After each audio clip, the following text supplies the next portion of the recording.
तो केंद्रीय बजट तो पढ़ लिए, अब बिहार बजट देखते हैं। बिहार बजट 2024-25। तो 24-25 में क्या क्या किया गया है संक्षिप्त रूप में, संक्षेप में हम लोग सब कुछ देखेंगे। कितना प्राप्ति है, कितना व्यय है, घाटे कितने हैं, वगैरह वगैरह। तो ये 24-25 का और 24-25 के बिहार बजट को प्रस्तुत करते हुए सम्राट चौधरी, बिहार के वित्त मंत्री, ने क्या क्या कहा उसका सारांश।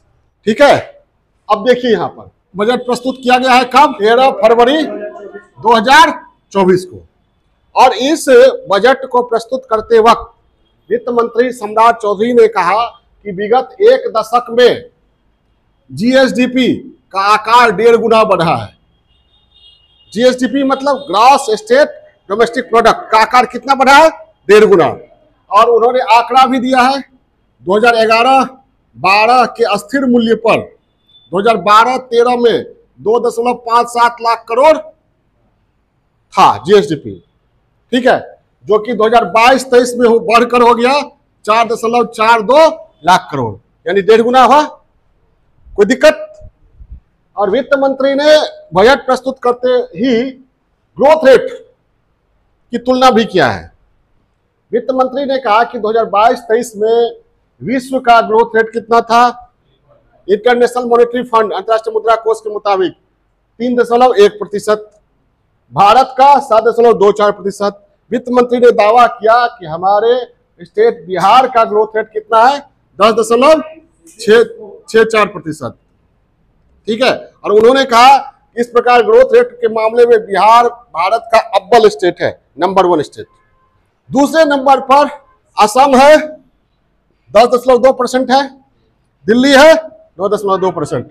बिहार का 10.64%। बजट में ही प्रस्तुत करने के क्रम में ही सम्राट चौधरी ने, वित्त मंत्री ने कहा कि बहुआयामी गरीबी, नीति आयोग ने जो रिपोर्ट दिया है बहुआयामी गरीबी के बारे में, मल्टी पॉवर्टी इंडेक्स के बारे में, मल्टी डायमेंशनल पॉवर्टी इंडेक्स के बारे में रिपोर्ट दिया है। उन्होंने कहा कि नीति आयोग की रिपोर्ट के अनुसार 2015-16 में बिहार में 51.89% गरीबी थी, यानी आधी से अधिक आबादी क्या थी? गरीब थी। 2019-21 में घटकर कितना हो गया? ये डाटा याद रखिए। जब गरीबी पर मान लीजिए कभी लिखिएगा, बेरोजगारी पर लिखिएगा, ये दे सकते हैं अभी भी भारत के बिहार की 1/3 से ज्यादा आबादी क्या है? गरीब है।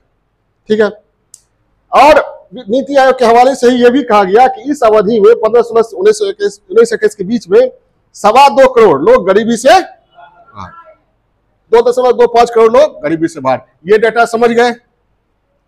अब बजट प्रस्तुत किया गया है तो उसमें देखिए, पहले कुल खर्चा देखते हैं। कुल खर्चा जो है, कुल व्यय कितना है? 2,78,725.72 करोड़ रुपया।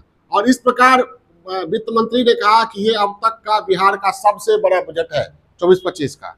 इसी क्रम में उन्होंने कहा कि हम 7 निश्चय 1 पर काम कर चुके हैं, 7 निश्चय 2 पर 24-25 में 5,040 करोड़ रुपया दे रहे हैं। क्लियर है? किस पर? अब कुल व्यय में पहले ही पढ़ा चुके हैं, 2 तरह का व्यय होता है, राजस्व व्यय और पूंजीगत व्यय। तो राजस्व व्यय पर कितना खर्च है सरकार का? 2,25,677 करोड़, जो कुल व्यय का 80.97% है। यानी राजस्व व्यय क्या है पहले ही बता दिया था मैंने।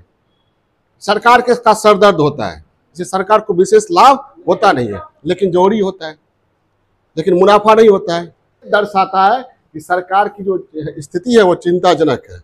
लगभग 80.97%, मतलब लगभग 81% खर्च जो हो रहा है रेवेन्यू एक्सपेंडिचर, ठीक है, जो कि अच्छी स्थिति नहीं है। और पूंजीगत व्यय जो अच्छा व्यय माना जाता है, उसमें कितना खर्च हो रहा है? 53,048.72 करोड़, जो कुल व्यय का कितना है? कुल व्यय का 80.97% राजस्व व्यय पर होता है और 19.03% पूंजीगत व्यय में जाता है। कोई दिक्कत? सरकार की एक लोकप्रिय योजना है, इसकी चर्चा की गई है, स्टूडेंट क्रेडिट कार्ड। इसमें कितना खर्च किया गया है? 700 करोड़ रुपया खर्च किया जाना है। शिक्षा पर कितना किया जाना है? 52,639.03 करोड़ रुपया, जो कुल व्यय का कितना है? 18.89%। यानी सरकार जितना खर्च करेगी उसका 18.89% किस पर है? शिक्षा पर। स्वास्थ्य पर कितना है? 932 करोड़ 0.09 करोड़ 14,932.09 करोड़।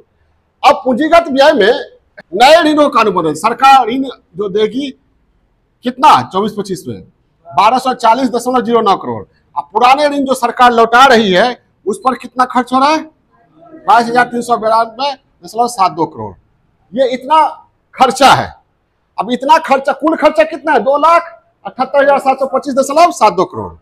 ये खर्चा जुटाएगा कहां से? यानी प्राप्ति। तो प्राप्ति देखते हैं हम। प्राप्ति भी दो, राजस्व प्राप्ति और पूंजीगत प्राप्ति। राजस्व प्राप्ति देखिए, राजस्व प्राप्ति यहां है। राजस्व प्राप्ति कितना है? 2,26,798.40 करोड़ रुपया। और राजस्व प्राप्ति में सरकार को अपने स्रोतों से टैक्स से कितना मिल रहा है? 54,300 करोड़ रुपया। और गैर कर राजस्व से 7,325.86 करोड़। गैर कर राजस्व में खनन से सरकार को कितना मिल रहा है? 3,500 करोड़ रुपया। ब्याज प्राप्ति से कितना मिल रहा है? 1,719.26 करोड़ रुपया। पूंजीगत प्राप्ति में ऋण सरकार ले रही है कितना? 51,688 करोड़ रुपया नए ऋण ले रही है। विनिवेश निजीकरण वगैरह की कोई बात इसमें नहीं है। डेटा क्लियर है? अब जो राजस्व घाटा जो है वह जीरो है, यानी सरप्लस की स्थिति है, रेवेन्यू सरप्लस की स्थिति है। राजस्व घाटा -1121.40 करोड़ रुपया है ना? ये क्या हो गया? रेवेन्यू सरप्लस, राजस्व आधिक्य की स्थिति है। घाटा माइनस हो तो माइनस माइनस प्लस हो गया। ये समझे? यानी व्यय जो है वो प्राप्ति से क्या है? कम है। ये इंपॉर्टेंट डेटा है, याद रखिएगा। 1121.40 करोड़ रुपया क्या है? Revenue surplus. राजकोषीय घाटा कितना है? 29,095.43 करोड़ रुपया, जो जीएसडीपी का 2.98%, याद रखिएगा। और ये एफआरबीएम एक्ट के अनुसार कितना होना चाहिए? जीएसडीपी का 3%। तो ठीक ठाक स्थिति है। इस आधार पर जब हम अर्थव्यवस्था की स्थिति अच्छी दिखाने का प्रयास करेंगे तो ये दिखाएंगे। सरकार अनुशासित है वित्तीय दृष्टिकोण से तो ये दिखाएंगे 3% से ज्यादा खर्च नहीं किया है। रेवेन्यू में भी सरप्लस की स्थिति है। नहीं समझे? और प्राथमिक घाटा कितना है? 8,569.24 करोड़। ठीक है, डेटा में और जरूरत होगा तो नेक्स्ट क्लास में हम इसमें डेटा फिट करेंगे। ठीक है, ओके।